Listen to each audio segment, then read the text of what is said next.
नमस्कार दोस्तों, स्वागत है हमारे YouTube चैनल रंगपुर एकेडमी में। तो आइए शुरू करते हैं आज की हिंदी की क्लास। कल हिंदी की क्लास हमने हिंदी भाषा का विकास के बारे में पूरा कराया था। आज हम हिंदी के में जो चैप्टर है वो वर्णमाला का लेकर के चलते हैं। तो आइए शुरू करते हैं वर्णमाला बिना देरी किए। वर्णमाला, ठीक है। तो सबसे पहले समझते हैं कि वर्ड का मतलब क्या होता है। वर्ड तो जो भाषा हम जो यूज़ करते हैं हिंदी भाषा में जो सबसे छोटी इकाई है वो क्या है, हमारी वर्ड है। हिंदी भाषा की जो सबसे छोटी इकाई है वो क्या है, छोटी इकाई क्या है, वर्ड है, ठीक है। वर्ड या फिर ध्वनि, इनके लिए समझिए वर्ड या ध्वनि। यदि हम किसी अक्षर को, किसी वर्ड को यदि लिखते हैं तो वो क्या होता है, वर्ड होता है। और यदि हम मुंह से केवल बोलें तो वो क्या होता है, ध्वनि होता है, ठीक है। तो जो मुंह से बोली गई ध्वनि को यदि हम लिखित रूप दे दें तो वो क्या कहलाता है, वर्ड कहलाता है, ठीक है। और केवल हम मुंह से बोलें तो वो क्या कहलाएगी, ध्वनि कहलाएगी। जैसे का, आ, तो ये क्या है, ध्वनियाँ हैं। यदि हम इनको लिख दें तो वो क्या कहलाएंगी, वर्ड कहलाएंगी, ठीक है। तो वर्ड और ध्वनि बात एक ही है, केवल ध्वनि क्या है, मौखिक है, और वर्ड क्या है, लिखित है, ठीक है। तो जो भाषा की सबसे छोटी इकाई है, हिंदी भाषा की जो सबसे छोटी इकाई है वो क्या है, वर्ड या ध्वनि है। वर्ड या ध्वनि को मिलकर बनता है अक्षर। अक्षरों से मिलकर क्या बनता है, शब्द बनता है। अक्षरों से मिलकर क्या बनता है, शब्द, या फिर इसे क्या कहते हैं, पद, ठीक है। सबसे छोटी इकाई वर्ड से मिलकर अक्षर बनता है, अक्षर से मिलकर शब्द या पद बनता है। तो शब्द और शब्दों से जो मिलकर बनता है वो क्या बनता है, या फिर पद से जो मिलकर बनता है वो क्या होता है, पदबंध या फिर शब्दांश, ठीक है। तो ये हो गया पदबंध, ठीक है। पदबंध से मिलकर क्या बनता है, उपवाक्य। उपवाक्य से मिलकर क्या बनता है, वाक्य। दो या दो से अधिक उपवाक्यों को मिलाकर हम क्या बनाएंगे, वाक्य बनता है।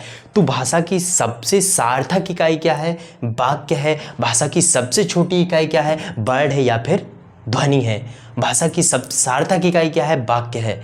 तो ये है वर्ड, सबसे छोटी इकाई वर्ड, ध्वनि से मिलकर क्या, वर्णों से मिलकर क्या बनता है, अक्षर से मिलकर क्या बनता है, शब्द से मिलकर क्या बनता है, पदबंध से मिलकर क्या बनता है, उपवाक्यों से मिलकर क्या बनता है, वाक्य बनता है। तो ये है, ठीक है।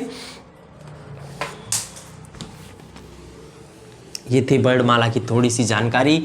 अब आगे शुरू करते हैं वर्णमाला। वर्णमाला को कैसे परिभाषित करेंगे, ठीक है। वर्णमाला, हम वर्णों को ही तो पढ़ रहे हैं। तो वर्णों का जो व्यवस्थित समूह है, क्रमबद्ध समूह है, जैसे क्रम में सजाया है, उसे हम क्या कहेंगे, वर्णमाला कहेंगे, ठीक है। तो वर्णों का क्रमबद्ध या फिर व्यवस्थित समूह क्या कहलाता है, हमारा वर्णमाला। वर्णों का क्रमबद्ध या फिर व्यवस्थित जो हमने सजाया है, जो सजाया है उसे हम क्या कहेंगे, वर्णमाला कहेंगे। वर्णों का व्यवस्थित समूह क्या कहलाता है, वर्णमाला कहलाता है, ठीक है। वर्णमाला को कितने भागों में विभाजित करेंगे हम, तो जो वर्णमाला को दो भागों में विभाजित किया गया, एक तो है हमारा स्वर, दूसरा है व्यंजन, ठीक है। तो आज हम स्वरों के बारे में पढ़ते हैं। वर्णमाला के स्वर कैसे क्या क्या है। तो स्वर है हमारे, मूलतः रूप से अगर देखा जाए तो स्वर, सबसे पहले परिभाषा देखते हैं स्वर की क्या है। जो वर्ड स्वतंत्र रूप से बोले जाते हैं, जिन्हें बोलने के लिए किसी दूसरे वर्ड की आवश्यकता नहीं होती है, उन्हें हम क्या कहते हैं, स्वर कहते हैं। जो वर्ड स्वतंत्र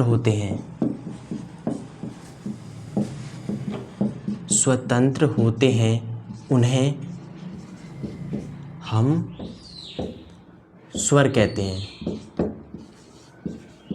जिन्हें बोलने के लिए किसी दूसरे वर्ड की आवश्यकता नहीं होती है, उन्हें हम क्या कहते हैं? स्वर। और व्यंजन क्या होती हैं?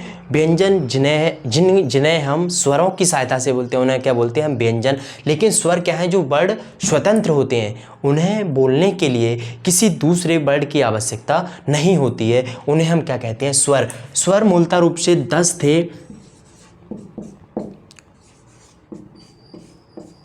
ई, ऊ, ए, आई, ओ, औ। ये कितने हो गए? 10 स्वर हो गए। 1 2 3 4 5 6 7 8 9 10। तो मूलतः रूप से 10 स्वर थे, लेकिन 3 स्वर और आए। एक आया रेर, एक आया अंग, और एक है अह। तो ये अगर कुल स्वरों की संख्या पूछी जाए तो कितनी है? जैसे क्वेश्चन आए कि कुल स्वर कितने होते हैं, तो कितने बताएंगे हम? 13 स्वर होते हैं। 13 स्वर होते हैं। और मूलतः रूप से अगर पूछी जाए कि मूलतः रूप से स्वरों की संख्या कितनी होती है, तो वो कितनी होती है? 10 होती है। ठीक है, तो कुल स्वर की संख्या कितनी होती है? 13। आ ई ऊ रिर ए आई ओ औ अंग अह। इन 2 स्वर को क्या बोलते हैं? अंग और अह। इन्हें क्या बोलते हैं? अयोगभा स्वर। अयोगभा स्वर। ठीक है, इन्हें क्या बोलते हैं? अयोगभा स्वर। तो ये स्वर की परिभाषा रही। स्वर कितने होते हैं? 13 स्वर होते हैं। मूलतः रूप से कितने स्वर होते हैं? 10 स्वर होते हैं। अब देखते हैं स्वरों का वर्गीकरण किस के आधार पर कैसे कैसे बोला जाता है। तो सबसे पहले हम उत्पत्ति के आधार पर देखते हैं, मात्राओं के आधार पर देखते हैं। मात्राओं के आधार पर स्वर, मात्राओं के आधार पर। ठीक है, सबसे पहला ह्रस्व स्वर। ह्रस्व स्वर जिनमें वे स्वर जिन्हें बोलने में कम समय लगता है, ह्रस्व स्वर कहलाते हैं। कौन कौन से हैं ह्रस्व स्वर?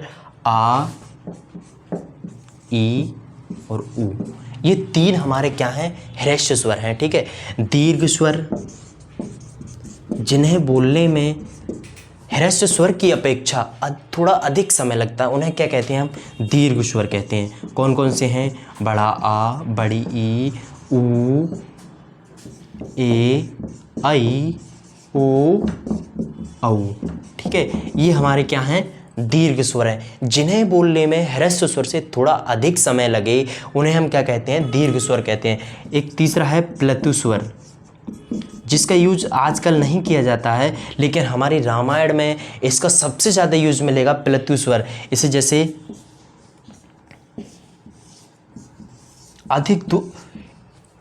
प्लतु स्वर को कैसे डिफाइन करेंगे? ह्रस्व स्वर व दीर्घ स्वर से भी अधिक समय लगता है, उन्हें हम क्या कहते हैं? प्लतु स्वर कहते हैं। जैसे राम लिखेंगे तो कई राम। ठीक है, तो ये क्या है? प्लतु स्वर। जिह्वा के आधार पर ये हो गया मात्राओं के आधार पर स्वर। मात्राओं के आधार पर स्वर 3 प्रकार के होते हैं। जिह्वा के आधार पर हमारी जीभ के आधार पर स्वर कैसे कैसे बोले जाते हैं? आधार पर स्वर। जीभ के आधार पर स्वर 3 प्रकार के होते हैं। अग्रस्वर, अग्रस्वर जो हमारे अग्रस्वर वे स्वर होते हैं जो हमारे जीभ के अगले हिस्से से बोले जाते हैं, वो हम क्या कहते हैं? अग्रस्वर। वो कौन से होते हैं? ई, बड़ी ई, ए और आई। ठीक है, ये है हमारे अग्रस्वर। दूसरा है मध्य स्वर, जो हमारे जीभ के मध्य भाग से बोले जाते हैं, वो क्या कहलाते हैं? मध्य स्वर। ये केवल छोटा आ है। ठीक है, तीसरा है पश्च स्वर।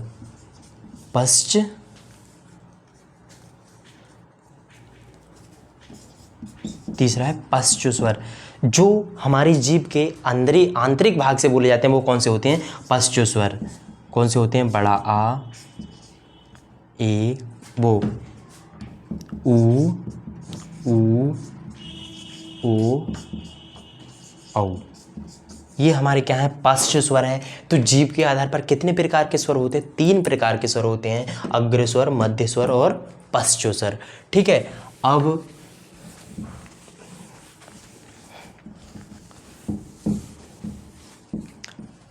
मुख द्वार के खुलने या मुख द्वार के हिसाब से हम देखते हैं कि मुख द्वार के हिसाब से कितने प्रकार के होते हैं? मुख द्वार के खुलने के आधार पर, मुख द्वार के खुलने के आधार पर स्वर। ठीक है, सबसे पहला विवृत,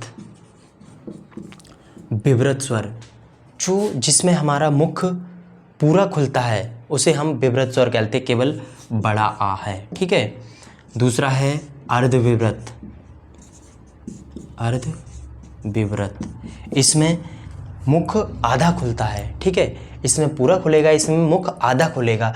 तो वो कौन कौन से वर्ड हैं? छोटा आ, आई, औ। ठीक है, ये 3 वर्ड अर्धविवृत हैं। तीसरा है अर्ध संवृत, जिनमें मुख केवल आधा बंद रहता है। इसमें क्या रहेगा? इसमें खुलेगा, इसमें बंद रहेगा। तो ये कौन से हैं? ए और ओ। ठीक है, ये क्या है? अर्ध संवृत। चौथा है संवृत, संवृत मुख द्वार के खुलने के आधार पर जो 4 प्रकार के होते हैं संवृत, तो ये हैं ई, ऊ, ऊ। ठीक है, तो ये मुख द्वार के खुलने के आधार पर स्वर कितने प्रकार के होते हैं? 4 प्रकार के होते हैं, विवृत, अर्धविवृत, अर्ध संवृत और संवृत। ठीक है, तो ये थे हमारे मुख द्वार के खुलने के आधार पर। अब एक लास्ट और बचा है, वो है होठों की स्थिति पर, होठों की स्थिति पर, होठों की स्थिति के आधार पर स्वर आधार पर। ठीक है, तो होठों की स्थिति पे 2 प्रकार के होते हैं, अवृतमुखी, नंबर 1 है अवृतमुखी। जिन अवृतमुखी का मतलब ये हुआ कि हम जिन वर्णों को बोलें उनमें हमारा जो होठ है वो गोलाकार नहीं होते हैं, यानी अव्रत, नाम से ही पता चल रहा है व्रत नहीं बनेगा, हमारे होठों का जो व्रत गोलाकार नहीं होगा, उन्हें हम क्या बोलते हैं? अवृतमुखी। तो वो कौन कौन से वर्ण हैं? आ है, आ, ई, ए और ऐ, ये हमारे अवृतमुखी वर्ण हैं। दूसरा है व्रतमुखी, व्रतमुखी, जिनमें हमारे होठ गोलाकार हो जाते हैं, व्रतनुमा हो जाते हैं, व्रतनुमा, उन्हें हम क्या बोलते हैं? व्रतमुखी। तो ये कौन कौन से होते हैं? ऊ, ओ और औ। ठीक है, तो ये होठों की स्थिति के आधार पर 2 प्रकार के होते हैं, अवृतमुखी और व्रतमुखी। जिनमें हमारा होठ गोलाकार नहीं होते हैं उन्हें हम अवृतमुखी कहते हैं, जिनमें हमारे होठ, जिनके उच्चारण करते समय हमारे होठ व्रतमुखी हो जाते हैं, व्रतनुमा हो जाते हैं, उन्हें हम क्या बोलते हैं? व्रतमुखी वर्ड। ठीक है, एक और टाइप है कि नाक के आधार पर, तो नाक के आधार पर कैसे, नाक के आधार पर स्वरों को कैसे 2 भागों में डिवाइड किया गया है। एक है अनुनासिक, एक है निर्नुनासिक, अनुनासिक। ठीक है, एक दूसरा है अनुनासिक। जिनमें केवल मुंह से हवा निकलती है, नाक से नहीं, उन्हें हम क्या कहते हैं? निर्नुनासिक, निर्नुनासिक कहते हैं। और जिन्हें उच्चारण करते समय मुंह के साथ साथ नाक से भी हवा निकलती है, उन्हें क्या हम क्या कहते हैं? अनुनासिक। तो ये हैं आ, ई और ऊ, ये आदि निर्नुनासिक हैं। ठीक है, अनुनासिक क्या होंगे? अंग, ओ, औ, इनमें हमारी नाक से भी हवा निकलती है मतलब मुंह के साथ साथ नाक से भी हवा निकलती है, उन्हें हम क्या कहते हैं, अनुनासिक वर्ड कहते हैं। ठीक है, तो अब एक और टाइप है कि घोषत्व के आधार पर स्वरों को कितने भागों में, मतलब सभी स्वर क्या होते हैं, सघोष होते हैं या अघोष होते हैं। तो घोषत्व के आधार पर, घोषत्व के आधार पर स्वर, ठीक है, घोषत्व के आधार पर एक दो प्रकार के होते हैं, या एक तो अघोष होता है और दूसरा सघोष होता है। तो जो स्वर तंत्रियों में जो कंपन होता है, ठीक है, स्वर तंत्रियों में कंपन क्या कहलाता है, मतलब सघोष कहलाता है। यदि स्वर तंत्रियों में कंपन होगा तो वो तो सघोष कहलाते हैं, यदि स्वर तंत्रियों में कंपन नहीं होगा तो वो अघोष कहलाते हैं। ठीक है, तो स्वर तंत्रियों में कंपन होता है तो ये सभी स्वरों को बोलते समय स्वर तंत्रियों में कंपन होता है तो सभी स्वर क्या कहलाएंगे, सघोष कहलाएंगे। सभी स्वर क्या होते हैं, सघोष होते हैं। स्वर तंत्रियों में इनका उच्चारण करते समय स्वर तंत्रियों में कंपन होता है तो वो सभी स्वरों को बोलते समय आ से लेकर है तक सभी स्वरों को बोलते समय स्वर तंत्रियों में कंपन होता है। ठीक है, तो सभी स्वर, क्वेश्चन आता है कि सभी स्वर क्या हैं, तो सघोष हैं। ऐसे एक भी दे रहे, जैसे छोटा आ ये दे दिया क्वेश्चन में कि आ क्या है, अघोष है या सघोष है, तो हम क्या लिखेंगे, ऑप्शन में क्या लगाएंगे, सघोष। कोई सा भी स्वर आए, ई आए, बड़ी ई आए, ऊ आए, कोई सा भी आए, सभी के लिए क्या लगाएंगे, सघोष लगाएंगे। ठीक है, एक है प्राणत्व के आधार पर। ठीक है, प्राणत्व भी दो प्रकार के होते हैं, अल्प प्राण और महाप्राण। ठीक है, जिनमें हमारे मुंह से कम हवा निकलती है उन्हें हम क्या कहते हैं, अल्प प्राण कहते हैं। जिनमें हमारे मुंह से अधिक हवा निकलती है, ज़्यादा हवा निकलती है, उन्हें हम क्या कहते हैं, महाप्राण कहते हैं।